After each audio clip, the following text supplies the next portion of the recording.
peace beyond understanding. It's so much more in your mind and what you're choosing to experience than to avoid something that feels bad. There's such a big difference there. And I think it's helpful when people are like, well, I felt so much peace when I broke up with a person. I'm like, okay. And we get a lot of messages like that. I'm like, you didn't feel peace. You felt relief because you ended something that was like, it's over now and I feel better.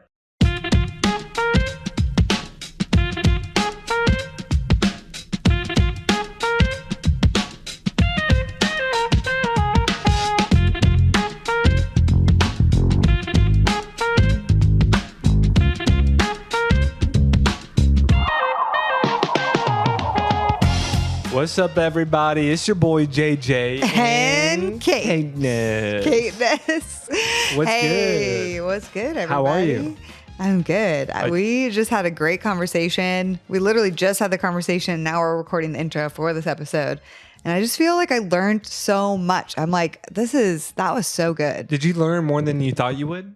Yeah. I mean, I have really thought about this topic of anxiety, but I know a lot about anxious attachment style. But when you talk about relationship anxiety, anybody can have that. Doesn't matter your attachment style. And I realized as they broke it down, there's two main kinds of relationship anxiety. And I've experienced both, but it's really, really interesting to think about it. And I'm pretty sure almost everybody I know has probably struggled with one or the other, if not both. I mean, I would just say if you have ever felt uncertainty about the relationship that you're in, the person that you're dating or in relationship, like that is what they would say is relational anxiety. Mm-hmm. And I actually think about relationships I had, because I think about this all the time, not the relationships I had before you. Oh, you think about them all the time?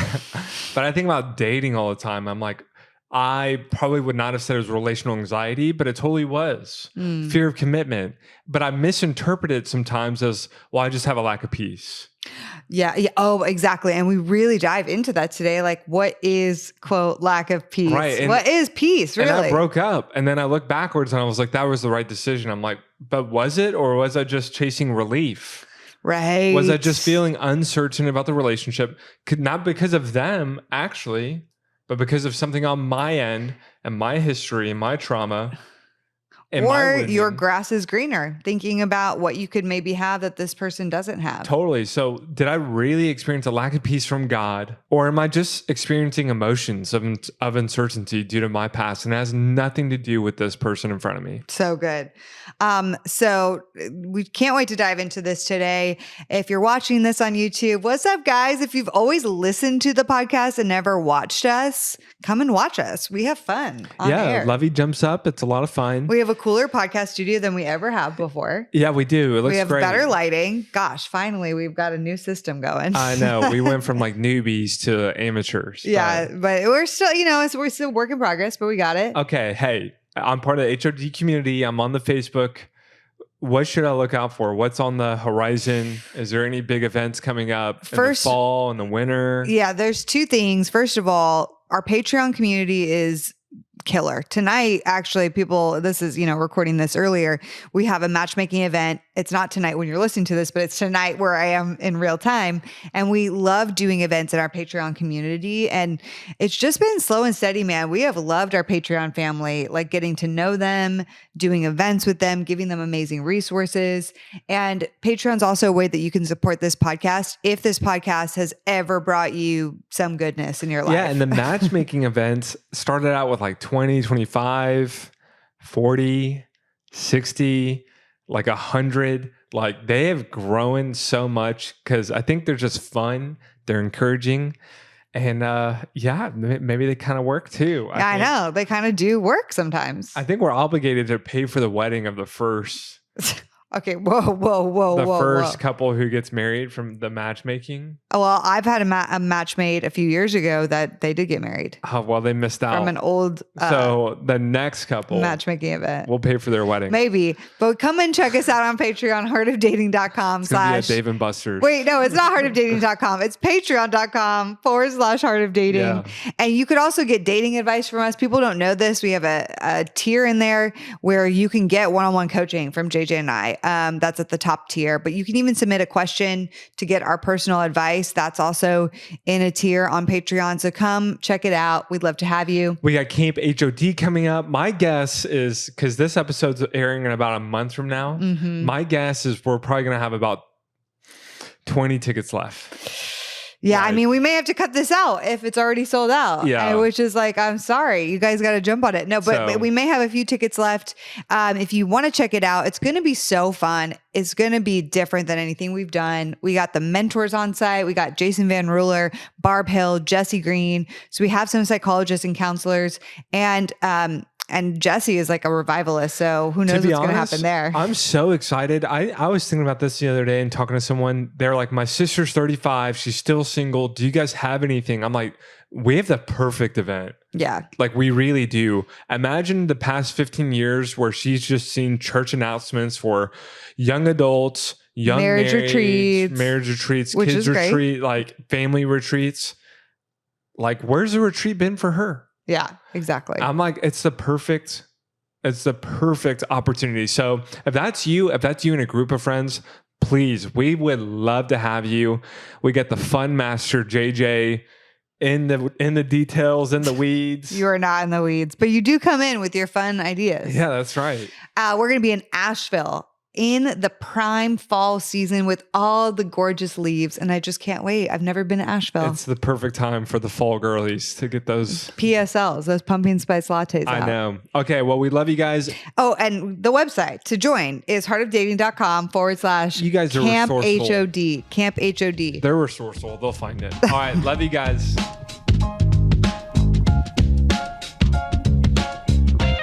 Okay. Okay, everyone, bonjour. Bienvenue. Welcome to our guests, Joy and Mathieu. Rossignol. There we go. How was that, Mathieu? Was that okay? It's good. It's good enough. It's better than most people. Okay, that's good because literally me and JJ do speak French. We don't speak it very well, to be honest with you, but we get much better once we go over to France or once we're practicing. But like literally, I can't think of the last time you and I were speaking in French together. So then when we try to pull it up in the moment, it's like, whoa, where did that accent come from? How did we, like, what? Wait. Well, oh my goodness. Wait. But we're so excited to have both of y'all here. And really quick, as we dive in on the pre-call, before we began, you and Mathieu share like a little bit of a fun fact together. Yeah, when's the last time that you met someone else from Belgium? The last time, I mean, yeah, technically, we have a friend here who's born in Belgium, but he's like grew up in Switzerland. So Nope, I don't same. know if it counts, But someone And he who's looks like, down his nose at us. yeah, he thinks his chocolate is better than ours, and I'm like, there's no Yeah. way. The Belgium definitely chocolate wrong about is that. amazing. That's funny. Well, I mean, so you're from what part of Belgium? From the south, so French part. So you're Wallon? Yeah, I'm Wallon. Yeah. Yeah. So people don't know that Belgium is split in half. Oh. And you got the weirdos up north and you have the nice, The weirdos. the easygoing French speaking part in the south, even though we're much more poor. So Yeah, that's awesome. The north side has more money and they take care of their stuff better than we do, but whatever. It is what it is. Yeah. The south of Belgium is kind of like the south in the US. It's a little bit more rural agriculture. Oh. They just like their beer, chocolate, and French fries. Yeah, pretty much. What Pretty is much. Belgian waffles really a thing in Belgium? Oh, Like, yeah. Are they popular? Really Oh, yeah. popular. Yeah. Oh, yeah. And I used to make some and like sell them at church actually. Yeah, you did. And it's always a hit. And they're obviously so different than like most like Belgian waffles here. Like you go to IHOP and they serve you Belgian waffles and I'm Not like, the same. That's not Oh, Oh, it's God. not. Yeah. That is literally Well, probably my horrible. question is, what do you think is the best in Belgium? The French fries, the waffles, or the beer? Or the chocolate? too, huh? Yeah. Man, that's a good question. Honestly, I feel like I want to say the fries. I don't see The French fries. Yeah, the Are they Belgian thicker? fries. They're thicker fries, right? In Belgium? They're Or no? thicker. Yeah, they're thicker, but it's really the way they fry them that is different. Because like Yes, traditionally that- you use beef fat and you fry them at low temperature. Then you take them out, you let them cool down, and then before you serve them, you fry them at high temperature, and it makes the outside really crispy. And it's beef fat, so that the flavor is just so much better. It's perfection. Yeah.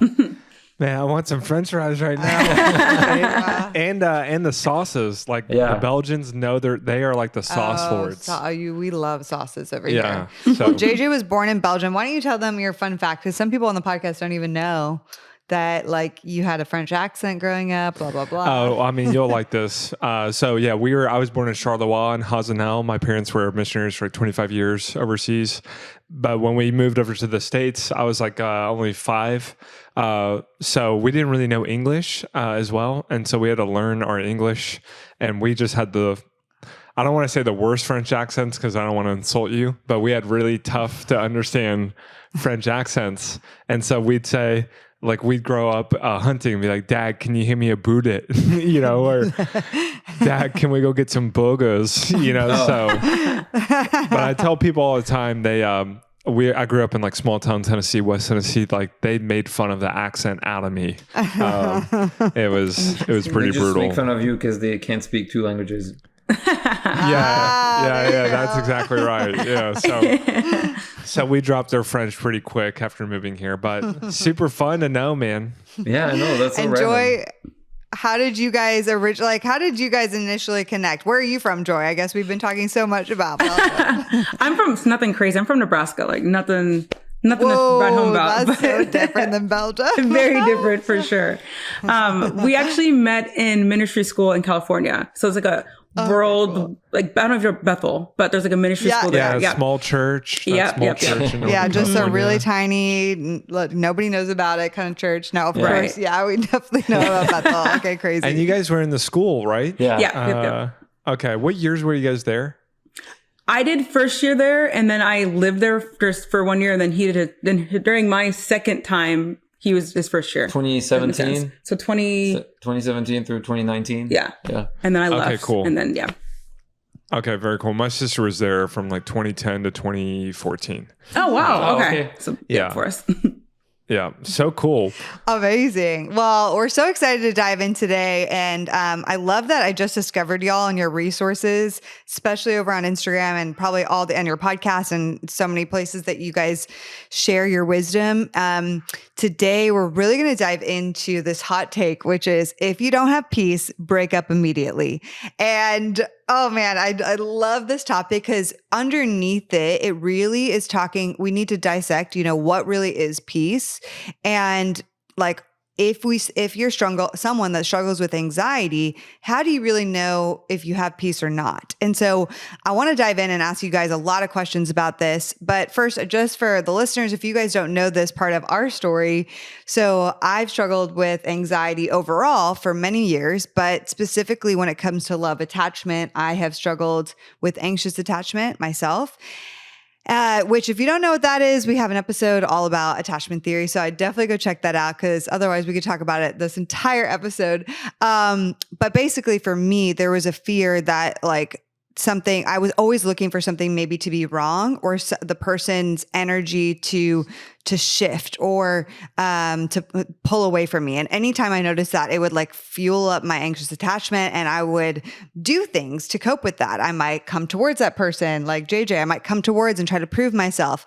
I might even threaten to break up with him because really I didn't want to break up. It's just I want that person to come closer to me because I don't want to lose the security of that relationship. And so there was a few anxious attachment flare-ups in our relationship. Now for me, I actually learned and healed through time a lot of my anxious attachment when it came to early stages of dating. But where my anxious attachment then started flaring up in later years was more in relationship, more in that commitment phase of the relationship.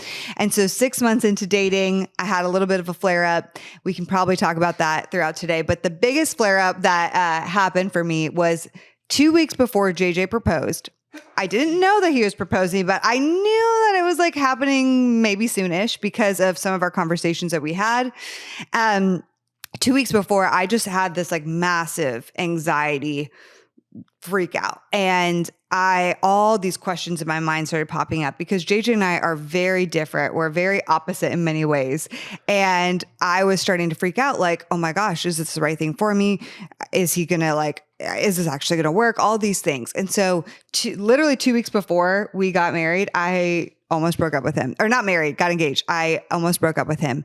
And as I went through seeking peace out in multiple different areas, which I'm sure we'll talk about today, at the end of it, I really did feel like I had peace to move forward with JJ, that my discernment was like, no, this is still a good thing. This is more my anxiety and my past that's coming up than it is JJ having major red flags and that like God saying, no, don't be with this person. And so when I share this story, then the question I get from a lot of people is, how do I know if I have peace about someone if I also have anxiety? How can I tell if my anxiety is leading me to end it with somebody, or if this person I'm with is actually maybe unsafe or not a good person to be with?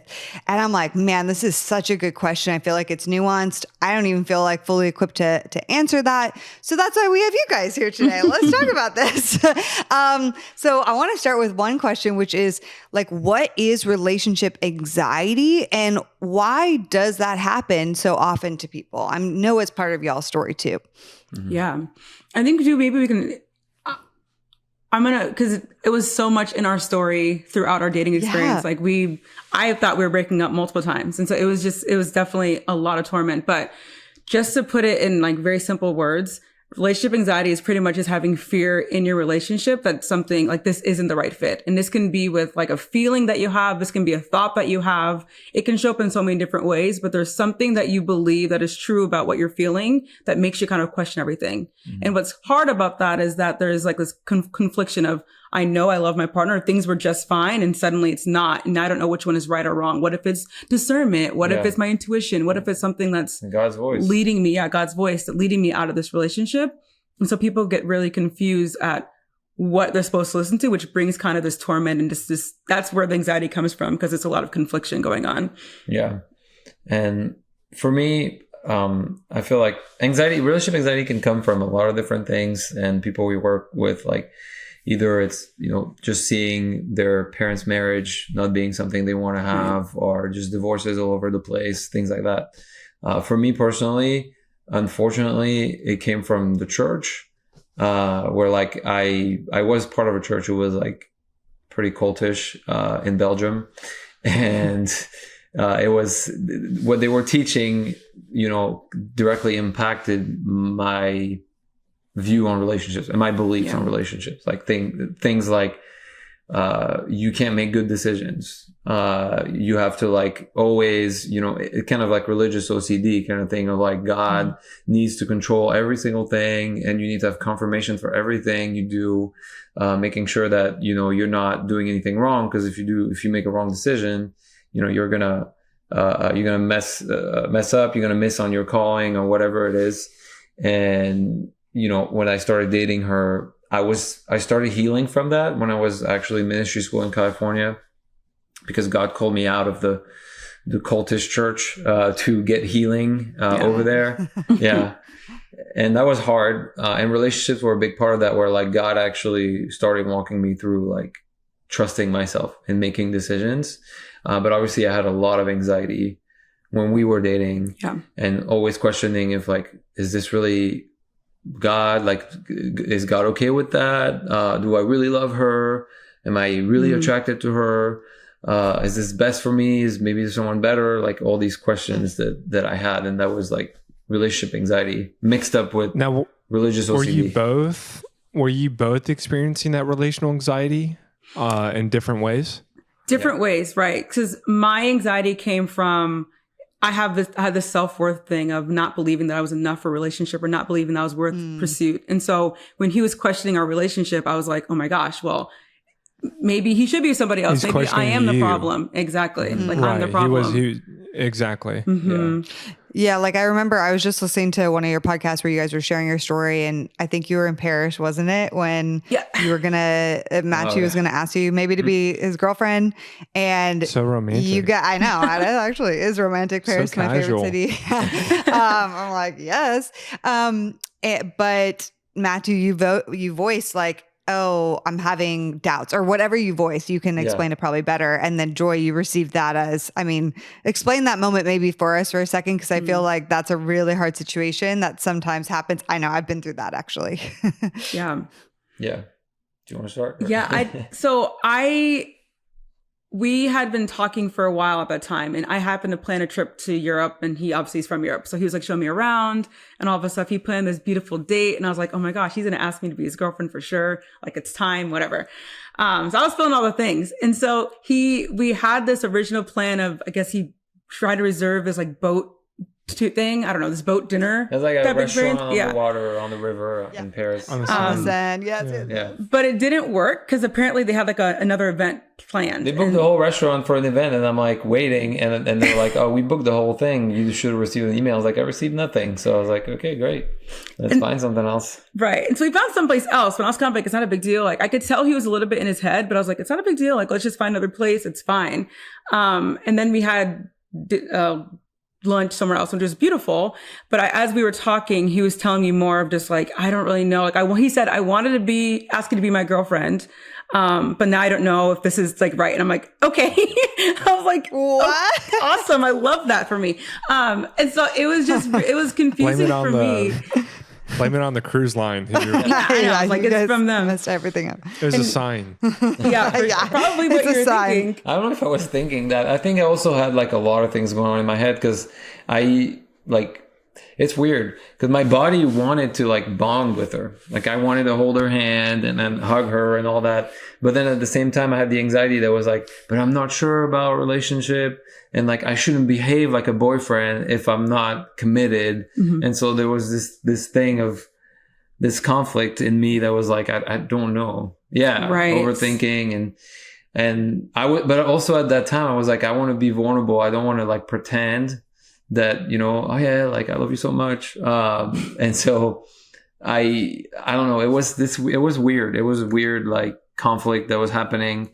And she honestly didn't show like, she was really good at not freaking out. Yeah. Yeah. I at that moment I had to tell myself, because I kind of like did internal prayer. I'm like, Lord, like, I'm ready just to be done. Like, I will not do this thing where it proves to me that I'm not worthy of pursuing. Like, I know I'm worthy of pursuing. Yeah. So if that is true, I have to put some boundaries up. And so I really felt like God was saying, like, just be patient with him. And I'm like, okay, I'll be patient, but I am putting lines up. I'm like, I don't want us to like, don't hold my hand. Don't like, we're not dating. So until you're ready to commit to me, that's where we're at. And so I think for him, it was, and I told him, like, I understand if you just need to figure out what's going on, and that's fine. I'm not like, I would, at that time, I felt like I did a good job with not taking it so personally, but as it continued on, it definitely made it feel like I really don't know, because we were long distance later. And so it was just kind of like, is this ever going to be my story where someone actually chooses me? And so it was like this huge process where I had to walk with God to really understand like his voice for me, who I am, and just also being able to separate Matthew's anxiety from who he was. So that was definitely, that's what helped me stay, to be honest, because I saw differences when he was anxious compared to when he wasn't. It sounds like relational anxiety is kind of a catch-all term, and it can come from a lot of different things. Yeah. What would you say is like the mutual thing between you two and the people that you work with who have relational anxiety? Like, what is the thing that kind of bonds us all together, and the uncertainty and how we experience it? And, maybe it's like associating ourselves with the relationship, or we're just not comfortable, or we're looking for the next thing. We're like, we're like freaked out on commitment. What do you feel like is, really bonds, people who experience relational anxiety? Like, what is the common thing you typically find? For me, I'm thinking about, so we kind of narrowed it down to like two types of relationship anxiety. Yeah. And I'd say the first one, which is what she experienced, which is maybe less common, I guess, or it is still common. Yeah. But it's this thing of like, I'm not good enough, and I'm scared that like no one's going to choose me. And so you're like, hold on to whatever you have because you're scared that no one will ever choose you. Yeah. So it's this thing of like, I don't feel like I can be chosen. Like a scarcity, like I have to hold on to this because if I don't, I don't know if anything better will come along. Exactly. Exactly. Right. Yeah. Mm-hmm. That's what Gen Z calls the pick me girl. Oh, the pick me girl. right, okay. Interesting. See, I'm so not in the So Gen pick Z. me anxiety. Yeah. I know. Oh, okay. Pick me Sure. anxiety. Okay, I believe that. There we Yeah, go. yeah, that's true. Yeah. And that's then true. the second one, which is I feel like the most common one, and For our clients, and also for people who follow us, and that was what I was experiencing, is this thing of like just a scared of commitment and scared of making decision and feeling like maybe there's something better. And so it's like the first type of anxiety is like pushing you to stay and hold on. And the second type, which is the most common for us, is pushing you to leave. It's like, maybe this relationship is wrong for me, if that makes sense. It's interesting because as you're describing this, I've experienced both kinds of anxiety. So I remember dating JJ halfway through our dating journey. 6 months into dating, I had the first kind of anxiety, like Joy, maybe a little bit more so. Like he kind of expressed to me that he wasn't fully ready to move towards engagement yet. Meanwhile, I was like, I'm ready. Let's go, like take the plunge. So once I found out he needed more time, it made me be like, oh my gosh, like, is he going to leave me? Like, maybe I'm not enough. Maybe like what do I need to do? Like all those questions of almost performance type mentality for me of questioning myself. But then to Matthew's side, when I talk about and reference anxiety I had 2 weeks before engagement, I would say it was more of the fear of commitment, a fear of maybe there's somebody better, maybe there's a better fit because me and JJ are so different and we do have conflict in some areas. And so maybe I could find someone that's a little more organized, or I could find someone who's a little more XYZ. And like, I don't know, like, how am I going to deal with these things for the rest of my life? And kind of like freaking out about all of that. So it's so interesting. I love that you guys break it down in this way, because in the moment, I'm just realizing I've definitely struggled with both. Yeah. And it sounds so similar to attachment theory, like avoidant, behavior, or you kind of want to withdraw or avoid, and then anxiously attaching, But what's or you so, kind of grasp. and sorry to interrupt you, babe, what's so interesting when we talk about attachment theory is that this is different in the regards that even if you lean avoidant attachment, you can still struggle with anxiety because you're maybe having anxiety About commitment. of committing Right. to the person, like you were, Matthew. Like it's like, oh, I'm actually like I have anxiety, but you don't necessarily lean towards like ultra clinging onto the person, like maybe Right. someone who's anxiously attached does. So man, so you guys have talked about the kind of anxiety Matthew's had. Is that what you call the grass is greener syndrome? Kind of like it's always better on the other side? Yeah. I would say for sure it's you can call it like grass is greener, or even FOMO. It's this fear of, what if God has something better for me? What if there is someone better out there for me? Someone who's better fit, better, that will match better for me. And then we've realized too that a lot of things with our clients is there's this fear of like, what you say, we have conflict. Well, what if I was with somebody else, then I wouldn't have this conflict because we would not have this thing. And I think there's some perfectionism lined in with that too. If I find this perfect fit, then there's going to have less problems. It's going to be like, I'm going to reach what I want better. Where do you think that comes from? Because my gut is like, well, that comes from a theology of the one, the right one. Matthew, you were saying earlier, like you might mess up God's calling. You might choose someone who God doesn't have for you. Is that where it comes from? I think it can come from that, definitely, especially if you're Christian, this belief that, there's that one person you need to find. And if you don't find, that was what I was taught in my old church. It's like, if you don't find that one person, then you're going to mess up your life. You're going to miss on your calling. Exactly. And so I think what a scary way to live. Yeah. Very scary. Like that's just what I think about. It's like, man, what a scary way to live. Yeah. So much pressure. Everything is high stakes, and it's unfortunate because, I love the church, and the church is definitely, what God wants, but like, it's just sad that so many Christians are hurt because of what is being taught in the church about like marriage and things like that. I feel like the church, especially with dating, I feel like the church needs to do a better job at teaching how to date. Yeah. But okay. Other question though is I've seen, especially within men, they always kind of have this nudging thought that they might like they like this girl or they really enjoy this girl. They might love her. They want to date her, relationship, engagement. But there's like this nagging thought or fear that what if I could get someone who's maybe a little bit hotter or more attractive? What if I could get someone who's a little bit more, my cup of tea and likes to do my hobbies? Like what? A little less needy, a little less what I mean? maintenance. Is that the same as the grass is greener syndrome? I mean, I think that every time you put it in the way of like, what if there's someone hotter? If there's a at the end, it's probably the grass is greener. You know what I mean? It's like you're always trying to find the best. Yeah. And it can show up in other ways. I feel like, especially like younger generations or our generation, it's like looking to move all the time. You want to find a better place to live. You want to find this better and that better. And it's like, you can't settle and be intentional with what you have. It's like we're always looking for this high, this excitement, this newness and something. We always think that there's something better. Right. And that's not always true. I think that good enough is better than better.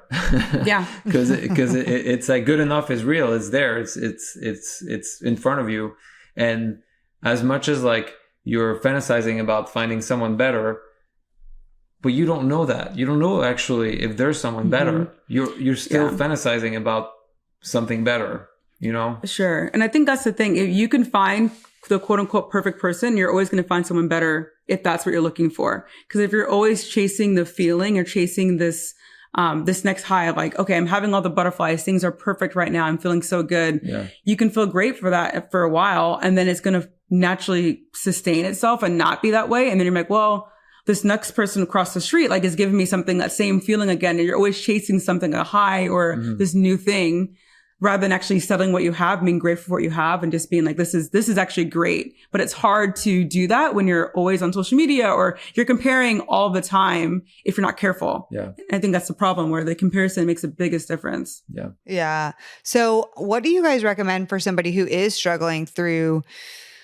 this kind of anxiety, specifically, Mathieu, that kind of anxiety that you experience, which is like, oh, what if there's something better, or I don't want to mess this up or whatever? Like, how would somebody who's actively working through that, even right now listening, or who's had that in the past, like how would they work through that anxiety to get to what is true in the situation?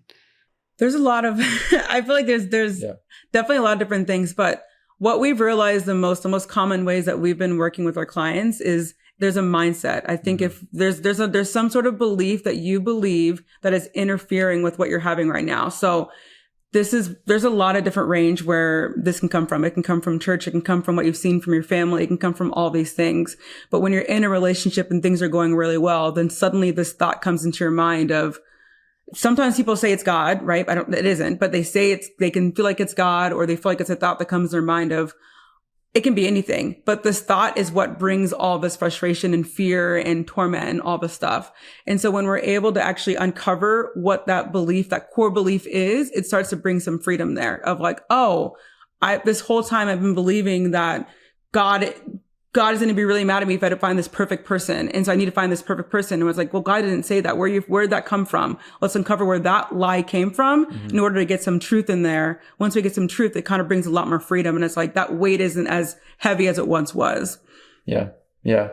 And for me personally, like when I was dating her and I feel like God was actually like renewing my mind, like creating those healthy beliefs. A big thing was knowing how to discern God's voice from any other voice.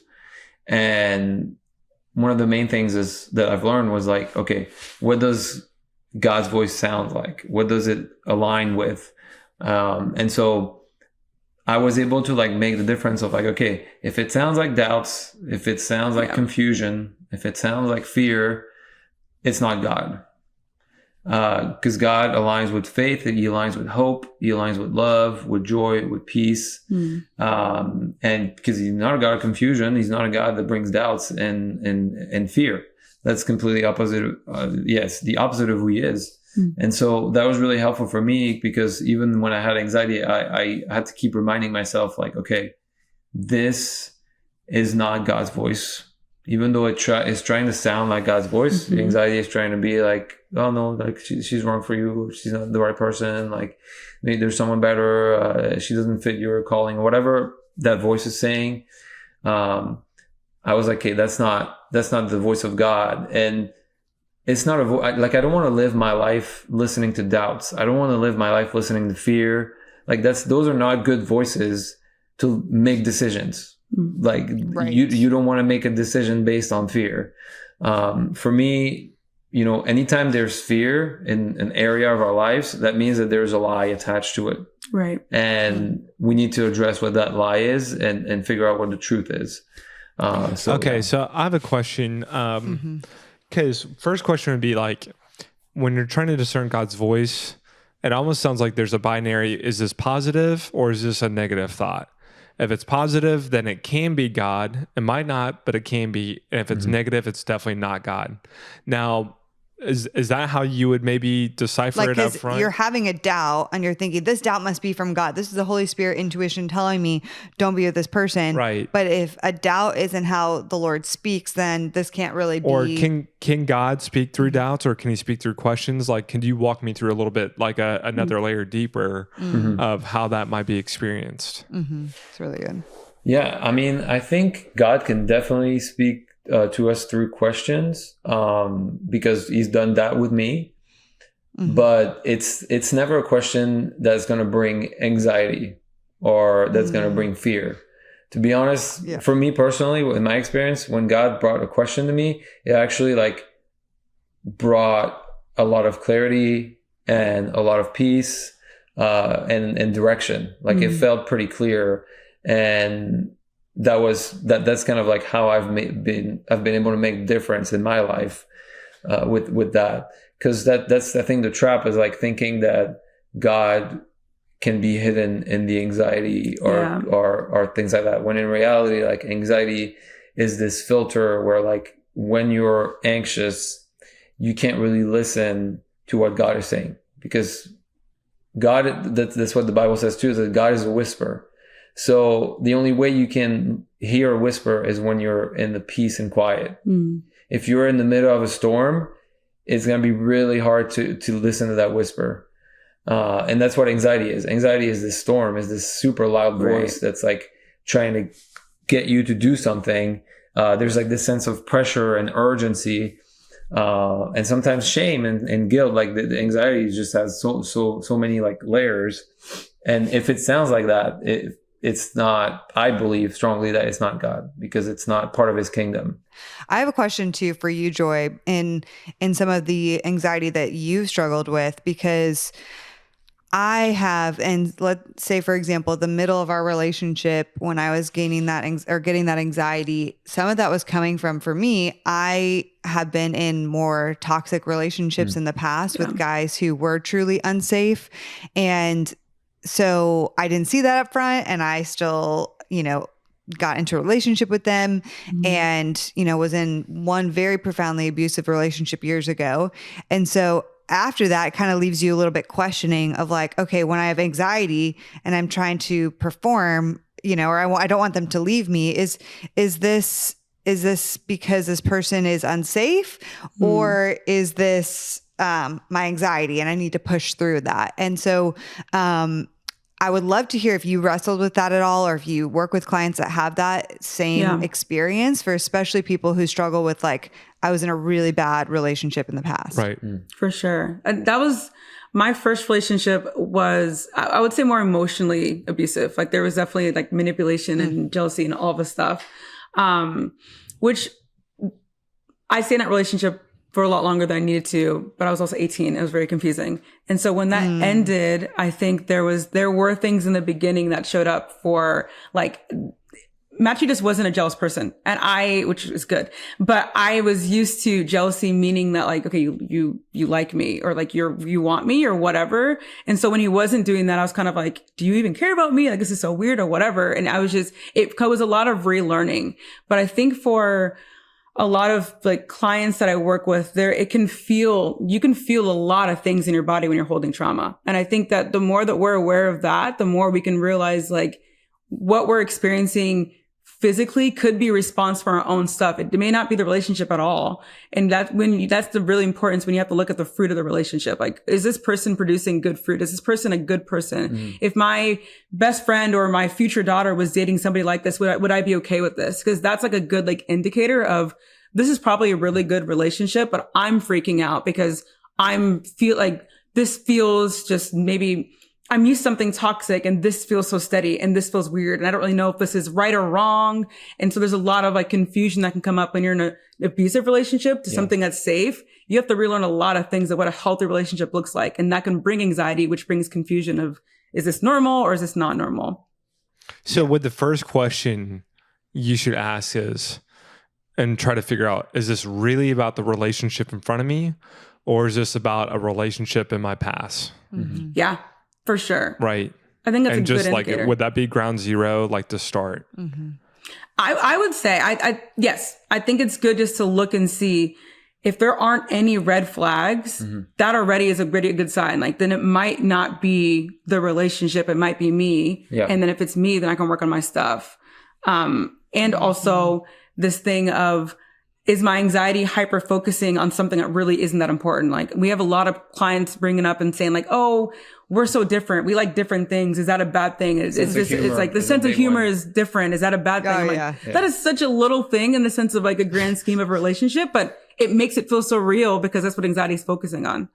Totally. And I mean, that's personal actually for funny. us. Yeah, that's like literally one of the reasons I had anxiety before he proposed, because Kate doesn't have a sense of humor and I have a great one. So it causes a lot of we're like, challenges. JJ is the funny guy, and I've never really been into like comedy really in general. And so it was just like this big difference in how we even related. And so I was like, can I deal with this forever to be married to the funny guy, you know? And so it was really like a sense of anxiety I had. But okay, this is another question. I don't know what you think about this, but like, what if you're here saying, okay, but like, last time I didn't think there were red flags. Like, I totally missed them, and there were those red flags, and I'm afraid that I'm going to miss them again. So even if I'm asking myself if there's any red flags, I don't necessarily see them. Like, how do I trust myself to know that I'm discerning if there's red flags or not? Yeah, that's a good question. What was annoying about when I was in my first relationship was the fact that everyone around me was like, oh yeah, I was thinking that. I'm like, you said nothing. So that's on you really. But like, no one said anything for some reason. I think it was like, I was young and I don't know what they were thinking. But now I do think that having community around you, if we're just talking like basis on that, if people love you, that's something where you can tell people and be like, okay, obviously, do you see anything? Like, bring them around your friends, bring them around your community, and really have them see and have it tested out to feel like, okay, I can see this is a good relationship, or I can see he's a good person or she's a good person or whatever. I feel like that's like a nice premise in the beginning as you're relearning to trust yourself. Because that you do breach your trust in your own self when that happens. Because you're kind of like, I wasn't a bad thing and then I didn't see it and now I'm not trustworthy, which is not true, but that's what you start to believe. And so if that is the first premise that will be helpful, is just being surrounded by community as you're rebuilding your voice. And eventually that does need to be a place of you trusting yourself, or anxiety is going to really place its roots in yourself if you don't feel like you're trustworthy. Yeah. I was going to say the same thing. I was going to say just like being surrounded by people who can speak into your life and you know, be honest with you. And I think even looking at things like looking at their friends, you know, like looking at your partner's friends in their circle, it's like, oh, I could tell with her, like she was great because all of her friends are great. And it's like, they're all great. And even like my friends, like I said, like community, they were telling me like, oh, she's great, you know? And I think that was super helpful for me because when you have anxiety, you need a more objective look at your relationship. For sure. And that's why it's good to have people who can see your relationship and be like, this is good. I love that because, I mean, what you just said is when you experience relational anxiety, probably the most important thing you can do is find and chase what is objectively true and recenter yourself, not necessarily on what you're feeling in the moment, but refocusing on what you know to be bona fide truth. Now, my question, and you talked about this a little bit, Joy, it's especially if you have relational trauma, maybe there's been toxic relationships. I've heard this phrase before and I thought it was so good. Like, don't mistake chaos for connection. But a lot of people will do that, right? They mistake chaos for connection, and they find that maybe their first time dating an emotionally healthy person who's stable and kind and even, because it's actually boring. You would think that they would be like thrilled, overjoyed, like happy, like automatically sign me up. But it's actually not quite true sometimes. Could you walk me through maybe if you've had any stories or clients or personal experience and how you maybe walk and also someone literally that's through me. that? Yeah. Literally, yes. For sure. That's the thing. When you're in something that's toxic, it's so up and down. And you do start to become addicted to that cycle and addicted to that like feelings for sure. Cause it's so big and it's so nice when it's up. And then when it's down, it's really low, but you know something good's coming soon.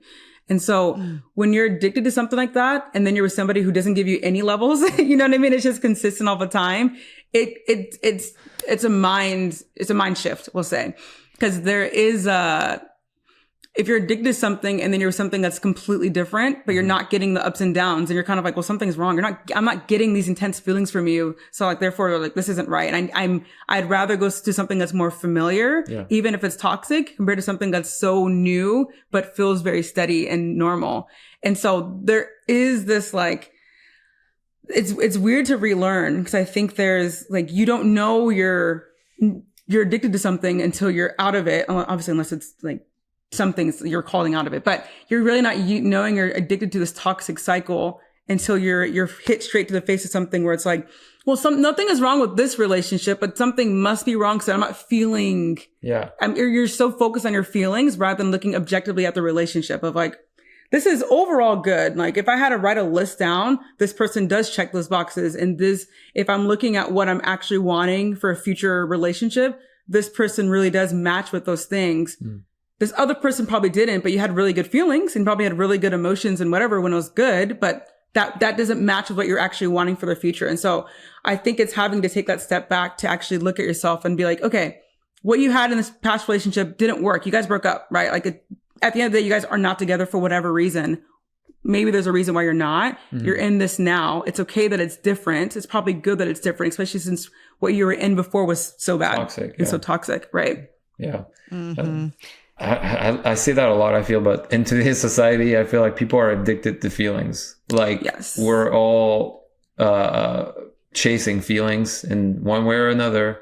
And even with anxiety, that's also a tricky part, because it's like anxiety becomes addicting.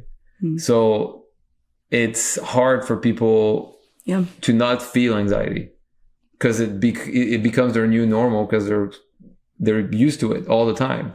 And so when they're into a situation, like a relationship that everything is great, they have a hard time being okay with that, because they're like, I should feel these negative emotions. Like there's something wrong if I don't feel it, because it's just how I am. And I'm speaking from experience, because even with me, like that was also a challenging part of being in a situation where like, I'm okay. That was scary, actually. To have peace was scary, because it's like, no, I feel like I have to feel like that. I love that you said the highs and lows. I'm about to go to Disney next week with friends. I love Disney. Made me think of going on this ride that you know of at Disneyland called Guardians of the Galaxy, or at Disney World is Tower of Terror, where it's like you don't know what to expect, and it goes up and down, and it's like this crazy drop, and it's like this, oh my gosh, it's like your whole body reacts to it, versus like nobody wants to go on It's a Small World, but it's long, it's steady. So creepy. There's no up and downs. Okay. And outside of the little dolls. Okay. But like nobody wants to go on that ride because it seems boring, but it's predictable and it's safe, and it's not going up and down. It's like versus a Tower of Terror or Guardians of the Galaxy, which every time I go on that ride, it like my whole nervous system's like, I'm like shaking afterwards. It's like so not good for me. Are people chasing the thrill of the chaos of connection, or are they chasing, like, one thing I thought of is, man, it's like that roller coaster. It's like the relief of that bottom of that chaotic connection must feel really good. I mean, just think about how down in despair, how anxious, how worried, how angry you are. Any kind of relief from that moment, especially if it's like euphoric or met with sex of that moment, that's going to feel like a massive swing, and it's going to feel really good. Right. Like that's going to be a really sweet moment of relief. Right. So maybe it feels relief in the moment because it's like the antidote, because you're looking to somebody and a high to fill you versus obviously looking to the Lord. I cannot imagine if I was an addict, like a heroin addict, and I hadn't gotten my fix in days, and I was in a bad place, how sweet the relief of that hit might be, right? That keeps me in that, place of, I see, this is why I love this thing. Right. This you start craving it, even though, because when I was in an abusive cycle years ago, like it's the thing that's hard about this too, is like, it's bad for you. You can actually sometimes say like, this isn't good for me. This isn't healthy. What's happening here is not healthy, but I can't get out of it because I'm almost addicted to these highs and lows. And to your point earlier, Joy, like I also have this belief system already that I'm maybe not worthy, and that like there's something in this that is still good, or I'm never going to get anything better than this. Like there's these lies that come in to feed you. And at least for me, that's definitely what happened. And so when I started dating more consistent guys, it was a little more boring. Like there wasn't the chase and the highs and lows of me having to perform and like, or him disappearing for days at a time and then coming back. And I'm like, ooh, that feels so good. It was just, oh, I knew he was going to answer.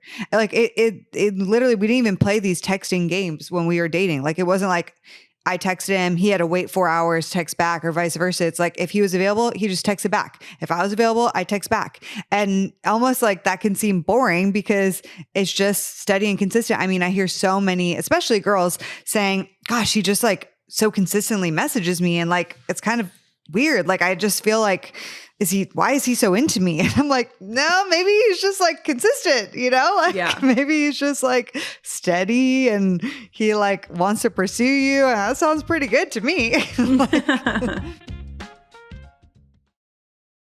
When you're on the bottom of something that's abusive, you're kind of just like, you're, as you were mentioning before, you're waiting for that person to take you out and pick you back up again and pull you back up again. And then it does bring, we'll say, that relief, because there was that kind of that difference between that relief and peace. There is such a big difference there.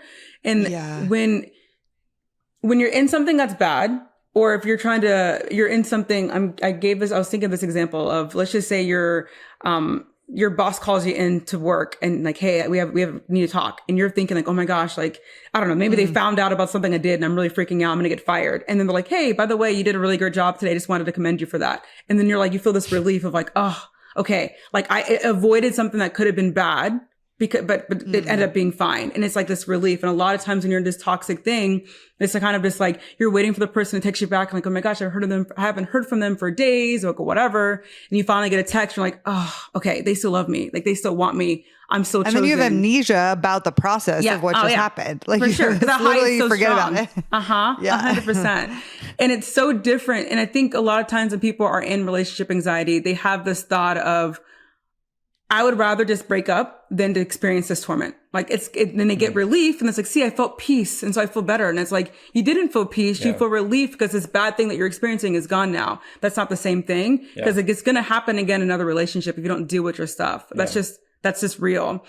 And peace is so much different because it's so much more in your mindset. You can be experiencing a really difficult thing, but you can still have peace because it very much is so much more in your mind and how you're choosing to perceive a situation of, I'm feeling freaked out about this relationship, but I'm still choosing to be here because I know this person is good. I know I love this person. And I know that I have to, like, I want this. Like, I know that. And so I can still feel peace even if some other stuff is going on, because peace is so much more like peace beyond understanding. It's so much more in your mind and what you're choosing to experience than to avoid something that feels bad. There's such a big difference there. And I think it's helpful when people are like, well, I felt so much peace when I broke up with a person. I'm like, okay. And we get a lot of messages like that. I'm like, you didn't feel peace. You felt relief because you ended something that was like, it's over now and I feel better.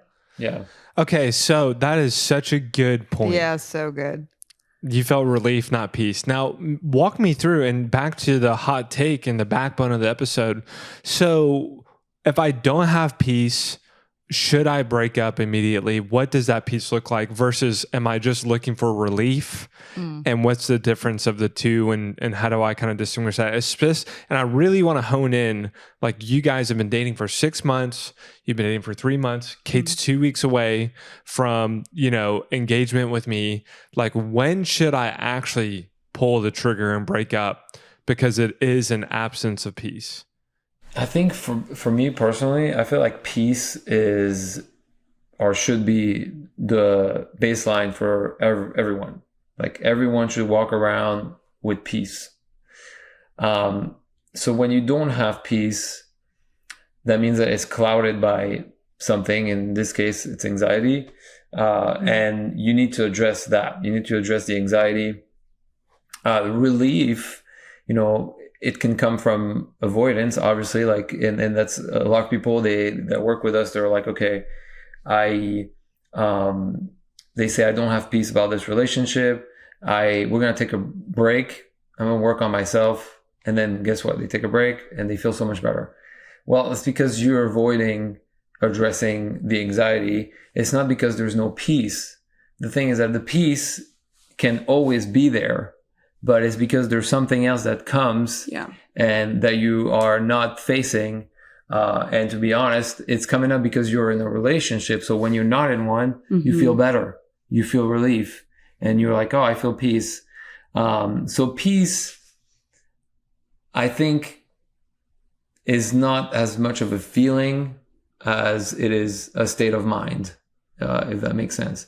Because even people who are like Christians who say, like, I don't feel peace about this, I don't feel peace about that. I think that's cute, but I think that's a very childish way of living your life as a Christian.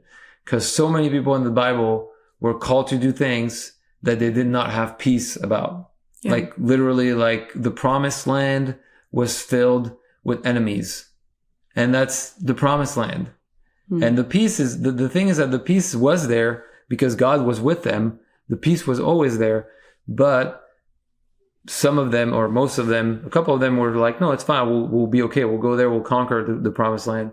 But a lot of them were like, no, there's no peace there. So we're just going to stay where we're at. It's so crazy. I've never really thought about it. Like, I just keep thinking about all these examples, and I'm like, it's so rare that God gave peace for you to move forward and a command that didn't really make sense. Yeah, like usually Abraham it's like, that seems really scary. I don't really want to go into that. Abraham and Isaac, like, you're telling me he had perfect peace as you walked up the mountain? Yeah, exactly. Like to sacrifice his son, right? Yeah. He's like, Jesus was did you really? blood. Yeah.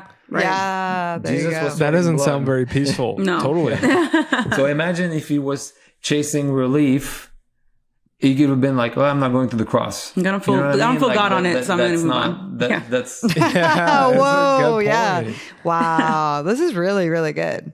Because I feel like that statement is what you hear all the time. I'm sure I've even said it on the podcast or said it with people of like, oh, I just didn't feel peace. I feel like it's like a catch-all Christianese phrase that a lot of people say, oh, I just don't feel peace. You know, it's like, what does that really mean? And I so hear you guys. Like, it's more of that state of mind.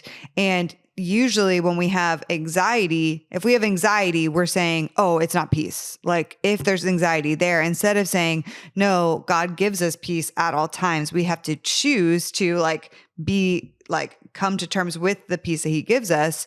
And when anxiety comes, we got to deal with that.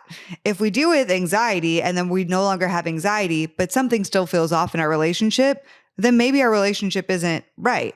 But if you're making those decisions to leave someone because your anxiety is making you say, I don't have peace, and you're not dealing with the anxiety, then you're really chasing relief instead of peace. For sure.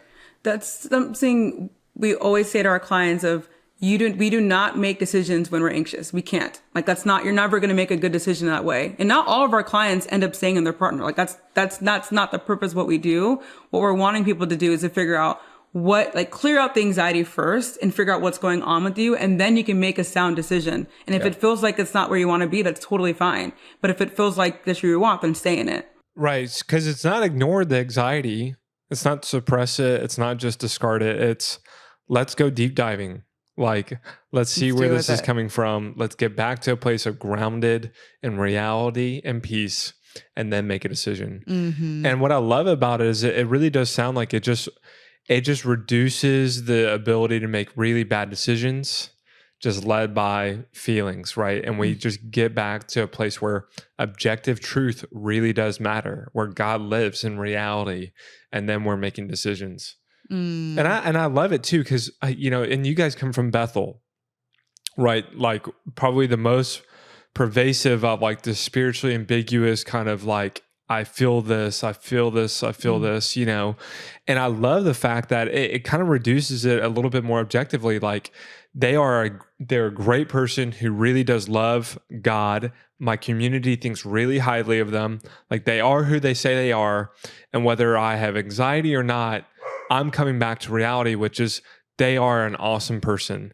And I also think the opposite is true. Like, we really need to ground ourselves in that situation versus, man, my peace is overflowing. I really, really feel good about them. I know I don't quite know them yet, or I've only known them for 3 months, but on the surface, they look really great. They serve in their ministry. You know what I mean? It's actually the opposite is true too. Both return back to objective reality and what we know to be true, especially I think one thing you guys hinted at is the involvement of community. Like you guys hinted at the need and necessity for community and community's wise, right counsel multiple times throughout this whole entire podcast. Yeah. So good. Yeah. And at the end of the day, like facts matter more than feelings. So if you're with someone who's objectively a great person, that's going to make you have a successful relationship more than someone you feel good about.